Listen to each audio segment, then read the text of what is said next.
गजेंद्र मोक्ष की कहानी अति प्राचीन काल की बात है। द्रविड़ देश में एक पांड्यवंशी राजा राज्य करते थे। उनका नाम था इंद्रद्युम्न। वे भगवान की आराधना में ही अपना अधिक समय व्यतीत करते थे। यद्यपि उनके राज्य में सर्वत्र सुख शांति थी, प्रजा प्रत्येक रीति से संतुष्ट थी, तथापि राजा इंद्रद्युम्न अपना समय राजकार्य में कम ही दे पाते थे। वे कहते थे कि भगवान विष्णु ही मेरे राज्य की व्यवस्था करते हैं, अतः वे अपने इष्ट परम प्रभु की उपासना में ही दत्चित रहते थे। राजा इंद्रद्युम्न के मन में आराध्य आराधना की लालसा उत्तरोत्तर बढ़ती ही गई। इस कारण वे राज्य को त्याग कर मलय पर्वत पर रहने लगे। उनका वेश तपस्वियों जैसा था। सिर के बाल बढ़कर जटा के रूप में हो गए थे। वे निरंतर परमब्रह्म परमात्मा की आराधना में तल्लीन रहते। उनके मन और प्राण भी श्री हरि के चरण कमलों में मधुकर बने रहते। इसके अतिरिक्त उन्हें जगत की कोई वस्तु नहीं सुहाती। उन्हें राज्य, कोष, प्रजा तथा पत्नी आदि किसी प्राणी या पदार्थ की स्मृति ही नहीं होती थी। एक बार की बात है, राजा इंद्रद्युम्न प्रतिदिन की भांति स्नानादि से निवृत्त होकर सर्वसमर्थ प्रभु की उपासना में तल्लीन थे। उन्हें बाह्य जगत का तनिक भी ध्यान नहीं था। संयोगवश उसी समय महर्षि अगस्त्य अपने समस्त शिष्यों के साथ वहां पहुंच गए। लेकिन न पाद, न अर्घ्य और न स्वागत। मौनव्रती राजा इंद्रद्युम्न परम प्रभु के ध्यान में निमग्न थे। इससे महर्षि अगस्त्य कुपित हो गए। उन्होंने इंद्रद्युम्न को शाप दे दिया, इस राजा ने गुरुजनों से शिक्षा नहीं ग्रहण की है और अभिमानवश परोपकार से निवृत्त होकर मनमानी कर रहा है। ब्राह्मणों का अपमान करने वाला ये राजा हाथी के समान जड़बुद्धि है, इसलिए इसे घोर अज्ञानमयी हाथी की योनि प्राप्त हो। महर्षि अगस्त्य भगवत भक्त इंद्रद्युम्न को ये शाप देकर चले गए। राजा इंद्रद्युम्न ने इसे श्री भगवान का मंगलमय विधान समझकर प्रभु के चरणों में सिर रख दिया। क्षीराब्धि में 10 सहस्त्र योजन लंबा, चौड़ा और ऊंचा त्रिकुट नामक पर्वत था।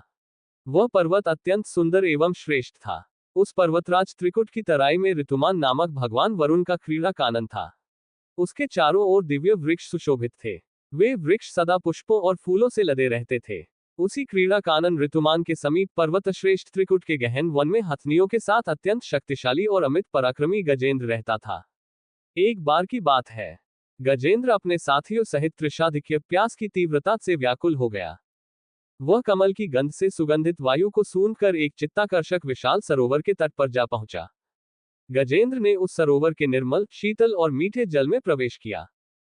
पहले तो उसने जल पीकर अपनी तृषा बुझाई, फिर जल में स्नान कर अपना श्रम दूर किया। तत्पश्चात उसने जलक्रीड़ा आरंभ कर दी।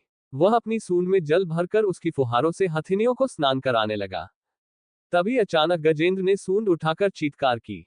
पता नहीं किधर से एक मगर ने आकर उसका पैर पकड़ लिया था। गजेंद्र ने अपना पैर छुड़ाने के लिए पूरी शक्ति लगाई, परंतु उसका वश नहीं चला, पैर नहीं छूटा। अपने स्वामी गजेंद्र को ग्रहग्रस्त देखकर हथिनियां, कल्लभ और अन्य गज अत्यंत व्याकुल हो गए। वे सूंड उठाकर चिंघाड़ने और गजेंद्र को बचाने के लिए सरोवर के भीतर बाहर दौड़ने लगे। उन्होंने पूरी चेष्टा की लेकिन सफल नहीं हुए। वस्तुतः महर्षि अगस्त्य के शाप से राजा इंद्रद्युम्न ही गजेंद्र हो गए थे और गंधर्वश्रेष्ठ हुहु महर्षि देवल के शाप से ग्राह हो गए थे। वे भी अत्यंत पराक्रमी थे। संघर्ष चलता रहा। गजेंद्र स्वयं को बाहर खींचता और ग्राह गजेंद्र को भीतर खींचता। सरोवर का निर्मल जल गंदला हो गया था। कमल दल क्षत विक्षत हो गए। जल जंतु व्याकुल हो उठे। गजेंद्र और ग्राह का संघर्ष 1 सहस्त्र वर्ष तक चलता रहा। दोनों जीवित रहे। ये दृश्य देखकर देवगण चकित हो गए। अंततः गजेंद्र का शरीर शिथिल हो गया। उसके शरीर में शक्ति और मन में उत्साह नहीं रहा, परंतु जलचर होने के कारण ग्राह की शक्ति में कोई कमी नहीं आई। उसकी शक्ति बढ़ गई। वह नवीन उत्साह से अधिक शक्ति लगाकर गजेंद्र को खींचने लगा। असमर्थ गजेंद्र के प्राण संकट में पड़ गए। उसकी शक्ति और पराक्रम का अहंकार चूर चूर हो गया। वह पूर्णतया निराश हो गया। किंतु पूर्व जन्म की निरंतर भगवद आराधना के फलस्वरूप उसे भगवत स्मृति हो आई। उसने निश्चय किया कि मैं कराल काल के भय से चराचर प्राणियों के शरण या सर्वसमर्थ प्रभु की शरण ग्रहण करता हूं। इस निश्चय के साथ गजेंद्र मन को एकाग्र कर पूर्वजन्म में सीखे श्रेष्ठ स्त्रोत द्वारा परम प्रभु की स्तुति करने लगा। गजेंद्र की स्तुति सुनकर सर्वात्मा सर्वदेव रूप भगवान विष्णु प्रकट हो गए।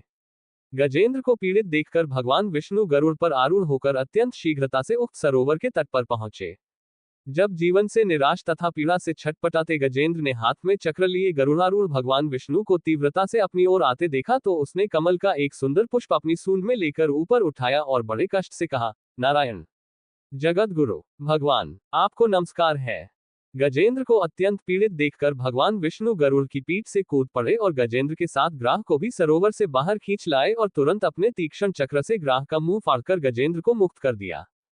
ब्रह्मादि देवगण श्री हरि की प्रशंसा करते हुए उनके ऊपर स्वर्गिक सुमनों की वृष्टि करने लगे।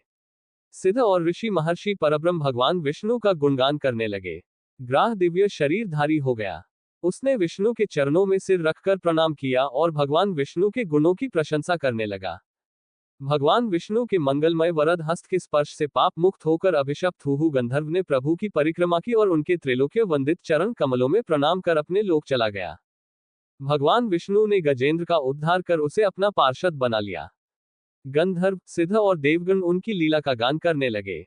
गजेंद्र की स्तुति से प्रसन्न होकर भगवान विष्णु ने सबके समक्ष कहा, प्यारे गजेंद्र, जो लोग ब्रह्म मुहूर्त में उठकर तुम्हारी की हुई स्तुति से मेरा स्तवन करेंगे, उन्हें मैं मृत्यु के समय निर्मल बुद्धि का दान करूंगा।